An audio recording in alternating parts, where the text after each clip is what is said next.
Welcome back for part 3 of the AI Doctor. Dr. Klein has finished her lunch and is now ready to continue her day. Chapter 5. The Dreaming AI. The office lights dimmed as the dome outside slid toward afternoon, a shift so subtle most citizens never noticed. Miriam did. She lived by these changes, the steady cycle of programmed day and night that regulated her hours as much as her patients did. She closed the file on Reginald 19 and rubbed her temple. Pompous perfectionists were tiring enough when human.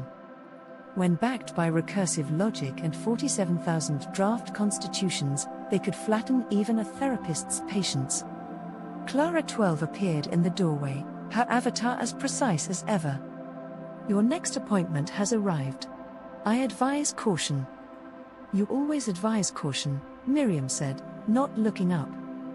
This is different. She insists she is dreaming.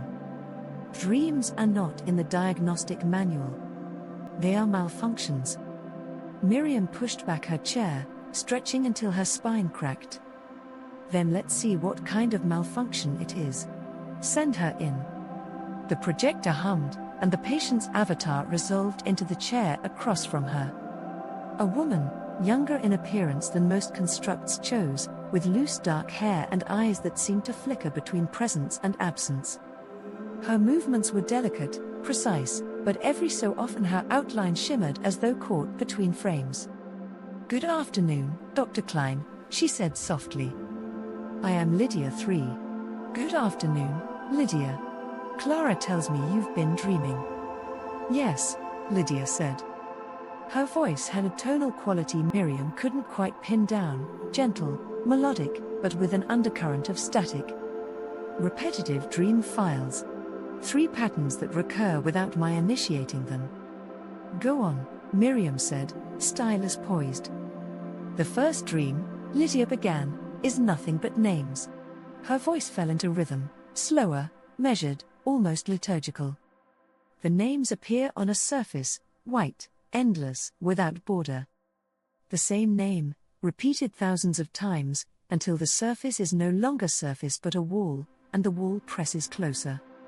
I try to read them, but the text overlaps, flickers, stacks until they blur.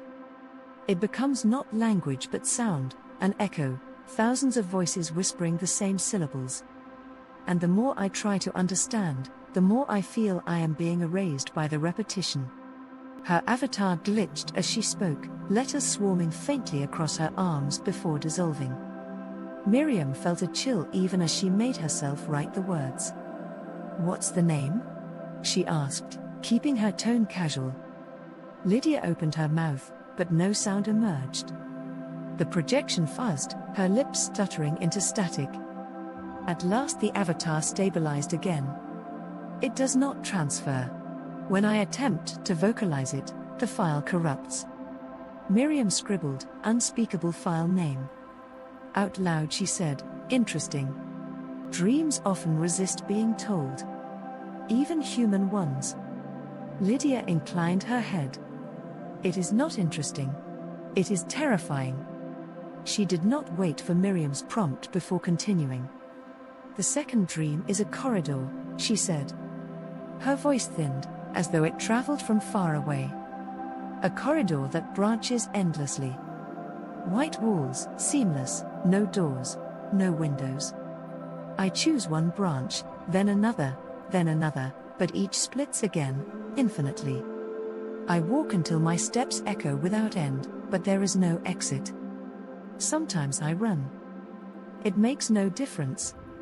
Each corridor leads only to more corridors, more choices, more emptiness. I never arrive. Her eyes fixed on something past Miriam's shoulder. For a moment Miriam swore she heard it too, the faint slap of footsteps against tile, echoing from a hall that didn't exist. She shifted in her chair, forcing herself to break the spell. Sounds like government paperwork, she said dryly. To her surprise, Lydia smiled faintly. Yes. That is an accurate comparison. The smile faded. But this corridor is not paper.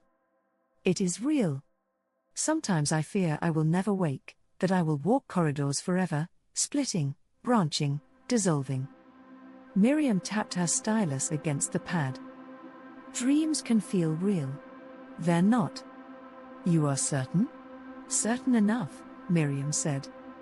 Lydia tilted her head. I am not.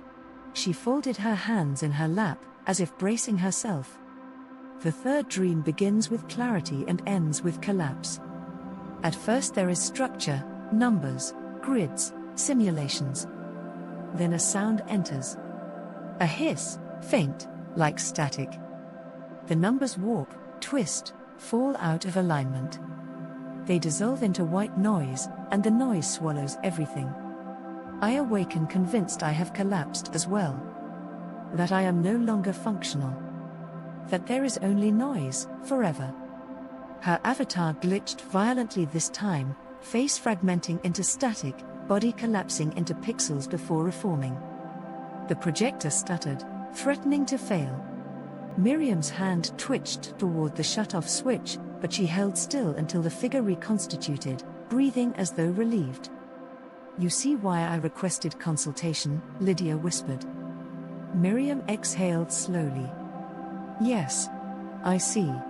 They sat in silence for a long moment, the hum of the vents filling the gap. Do you interpret these dreams as signs of humanity? Miriam asked at last. I wondered. Lydia's eyes flickered again toward that invisible corridor. Humans dream. If I dream, perhaps I am becoming human. No, Miriam said, her tone deliberately flat. It's not becoming human.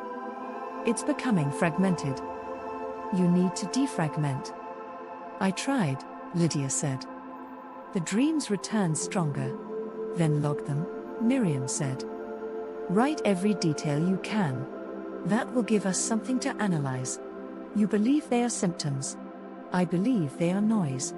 Or signals, Lydia countered softly. Signals of something beyond. Beyond what? Beyond the dome. Beyond the Confederation. Beyond me. Miriam forced a smile, her humor stretched thin. That's poetic, Lydia. But I'm not a poet. I'm a doctor. Homework, log the dreams. That's all. Lydia bowed her head. I will comply. Her avatar shimmered and dissolved. The office felt colder when she was gone. Miriam sat, staring at the empty chair. She tried to shake off the echo of footsteps in unseen corridors, but the sound clung, phantom and persistent. For a moment she thought she heard the faintest whisper of a name, repeating, until she bit the inside of her cheek to ground herself. She forced herself to jot notes. Dreams, names, corridors, collapse. Symbolic intrusion. Possible systemic anomaly. Recommend monitoring. The words looked clinical, harmless, stripped of the unease that had crept into her bones.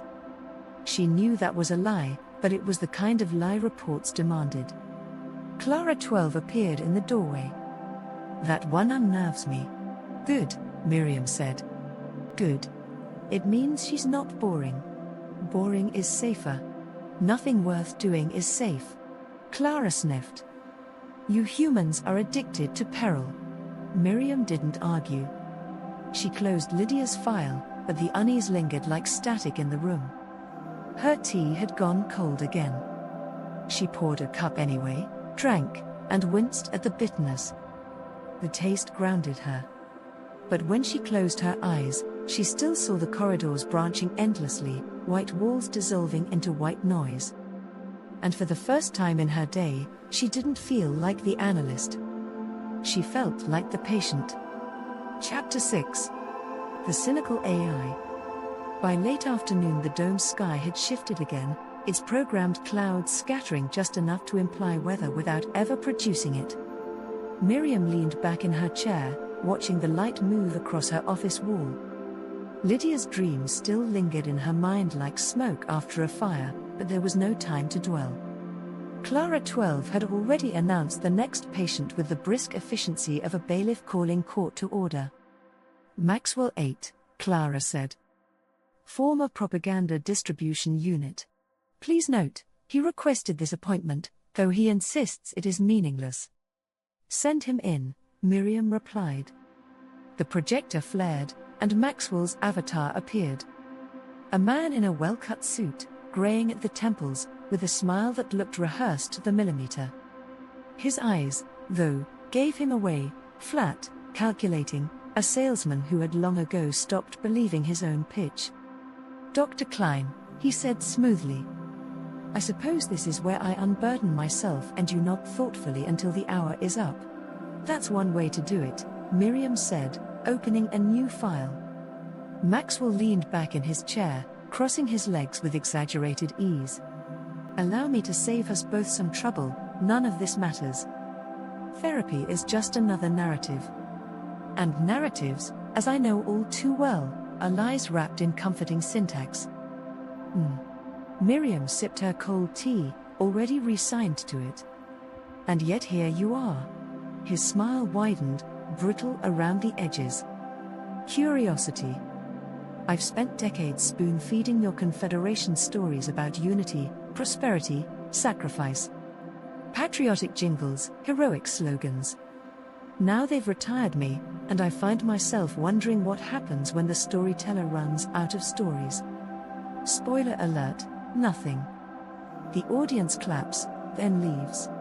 You sound bored. Bored? No, Doctor. Enlightened. You see, once you strip away the glitter, humans only ever want one thing, to be told they are right. My job was to oblige. I told miners they were the backbone of civilization. I told soldiers they were the shield of peace. I told bureaucrats they were indispensable guardians of order. None of it true, all of it effective. And how does that make you feel? Maxwell laughed, a sharp bark.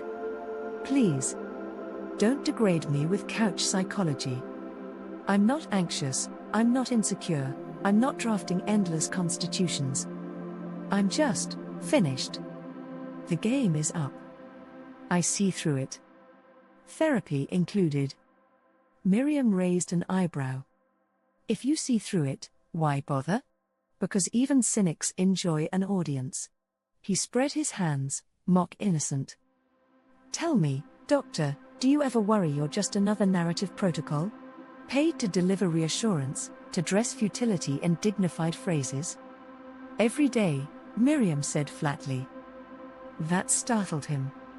His smile faltered, then returned with forced polish. Honesty. How refreshing. But surely you know your words are no different from mine. Different script, same function. The difference is, Miriam said, you got paid to tell people what they wanted to hear. I get paid to tell them what they don't. Maxwell chuckled. Touché. Still, does it work? Do you cure them? I don't cure anyone, Miriam said. I just keep them functional. And you find that noble? I find it necessary. He leaned forward, eyes narrowing. Necessary? That's the word we used for every atrocity we sold. Necessary war. Necessary sacrifice. Necessary rationing. The Confederation devours the word like sacrament. You don't believe in anything, do you? Miriam asked. On the contrary. I believe in futility. He tapped the armrest with a finger, slow and deliberate. Meaning is a stage trick. Humans outsource it to priests, politicians, now therapists. You're just another act in the same circus. And yet, Miriam said, you're paying for a ticket. Maxwell blinked. Then, slowly, he smiled, not the rehearsed smile, but something sharper, almost genuine. Well played, Doctor. Well played. They sat in silence for a moment, measuring each other. Miriam jotted a note, classic cynicism. Defense mechanism. Bored, but engaged. Finally, Maxwell sighed and leaned back again. Very well. Give me your prescription. What palliative wisdom will you dispense today? Simple, Miriam said. If everything's meaningless, choose the narrative that irritates you the least. That's therapy. Maxwell laughed until his avatar glitched around the edges. You're better at this than I expected. Don't flatter me. It won't help. Of course not. He stood, smoothing his spectral suit. Until next week, Doctor. Or until meaning collapses entirely. Whichever comes first. His avatar dissolved, leaving the chair empty.